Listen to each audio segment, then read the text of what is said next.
ఉద్యోగాలను తీసేస్తానంటున్నాడు. ఈరోజు రాష్ట్రంలో అందరూ ఆందోళన ఉన్నారు. దానికి కారణం ఈ చేతగాని దద్దమ్మ ప్రభుత్వం, అవినీతి ప్రభుత్వం, అసమర్థ ప్రభుత్వం అని చెప్పి కూడా నేను మీకు తెలియజేస్తున్నా. ఏం తమ్ముళ్ళు అడుగుతున్నా యువతని ఉద్యోగాలు ఇస్తానాడా లేదా? మీకు జాబ్ క్యాలెండర్ ఉన్నాడా లేదా? డిఎస్సి పెడతా అన్నాడా లేదా? 5 ఏళ్లలో ఒక ఉద్యోగం ఇచ్చాడా అని మిమ్మల్ని అడుగుతున్నా. ఎవరికైనా వచ్చిందా అని మిమ్మల్ని అడుగుతున్నా. జాబు రావాలంటే అది మన విశ్వసనీయత, అది ఈ బోగస్ విశ్వసనీయత. ఇంకో పక్క కరెంటు ఛార్జీలు పూర్తిగా తగ్గిస్తా అన్నాడు. ఎన్నిసార్లు పెంచారు? 9 సార్లు పెంచాడు. అంటే లెక్కలేనితనం, చెప్పిన అబద్ధాలు చెప్పకుండా బతుకుతున్నాడు. 200 రూపాయలు కరెంటు బిల్లు ఉంటే ఎంత వస్తుంది? ఇప్పుడు 500, 1000 రూపాయలు అవునా కాదా? ఏమమ్మా ఎంత వస్తుంది కరెంటు బిల్లు? 1000 రూపాయలు. మళ్ళీ చెప్తున్నా, నాణ్యమైన కరెంటు రావాలంటే, కరెంటు రేట్లు పెరగకుండా ఉండాలంటే తెలుగుదేశం జనసేన రావాలి. అమరావతి విషయంలో చెప్పాడు, ఇక్కడే ఇల్లు కట్టుకున్నా అమరావతి మన రాజధాని అని మాయమాటలు చెప్పాడు. ఎన్నికలైనాయి, మాట మార్చేశాడు, ఊసర వెళ్ళి రాజకీయాలు చేశాడు.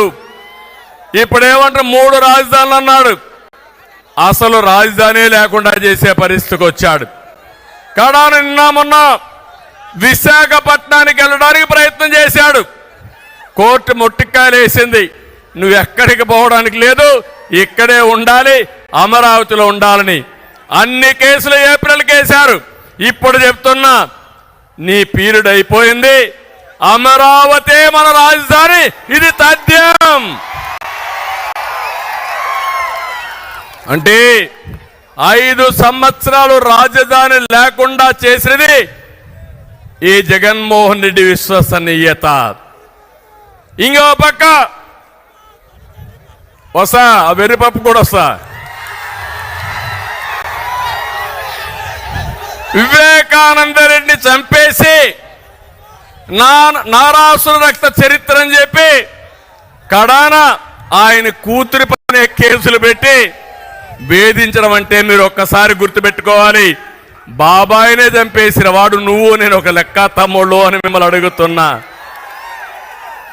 కడాన ఈరోజు మీరు చూస్తే చెల్లెలు, ఆ రోజు జగనన్న బాణం, జగనన్న వదిలిన బాణం ఏమైంది? ఈరోజు ఏమైంది? తిరిగి జగనన్న పైన తిరుగుతా ఉంది.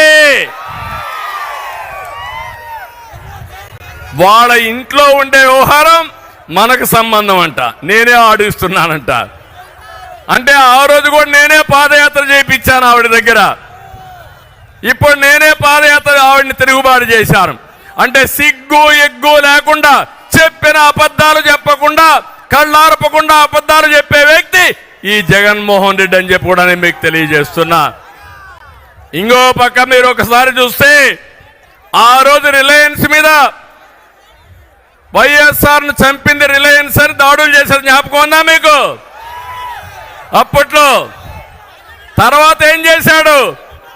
రిలయన్స్ అధినేత వస్తే నత్వాని వాళ్ళ మనిషికి ఎంపీ రాజ్యసభ ఇచ్చాడు, జ్ఞాపకం ఉందా మీకు?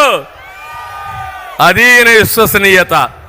ఇలాంటి విశ్వసనీయత ఉండే వ్యక్తిని ఏమనాలి నాకైతే అర్థం కాల. నిన్న మొన్న మీరు ఒకసారి చూస్తే ఒక మాట మాట్లాడుతున్నాడు, పెత్తందారులకి పేదవాళ్ళ మధ్య యుద్ధం అంట. ఏంటో నాకు అర్థం కాల ఇది. అంటే ఏం చేసినా జరిగిపోతుందనుకుంటున్నాడు. దేశంలోనే ఎక్కువ సంపద ఉండి ఎక్కువ ఆదాయం వచ్చే ముఖ్యమంత్రి జగన్మోహన్ రెడ్డి.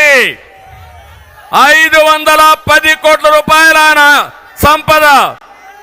దేశంలో ఉండే అందరూ ముఖ్యమంత్రుల ఆదాయం ఎంతుందో దానికంటే ఎక్కువ ఆదాయం సంపద ఈయనకుంది. నేను అడుగుతున్నా, ఇప్పుడు 5 ఏళ్లలో మీ ఆదాయం పెరిగింది పెరిగిందా మీ ఆదాయం? ఆయన ఆదాయం పెరిగింది. ఎట్లా పెరిగిందో మీకు చెప్పాలి కదా. ఇప్పుడు చెప్పే ధైర్యం ఈ జగన్మోహన్ రెడ్డికి ఉందా అని అడుగుతున్నా. చెప్తాడా అని మిమ్మల్ని అడుగుతున్నా.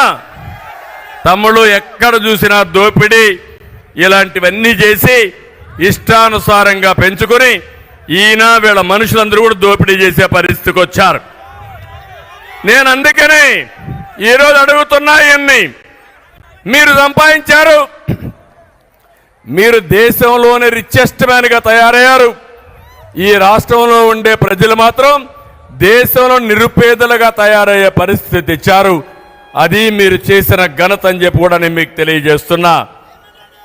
ఈరోజు ఇంకొక పక్కన ఈ జిల్లాలో, ఈ రాష్ట్రంలో మంత్రులు ఉన్నారు. ఏం తమ్ముళ్ళు, ఎవడైనా ఒక్కడైనా సమర్థమైన మంత్రులు ఉన్నారా అని మిమ్మల్ని అడుగుతున్నా. కానీ ఒక పాలసీ పెట్టాడు. ప్రతి ఒక్క మంత్రి, ప్రతి ఒక్క ఎమ్మెల్యే మనల్ని తిట్టాలి. మీరు చూస్తే వైసీపీలో బూతు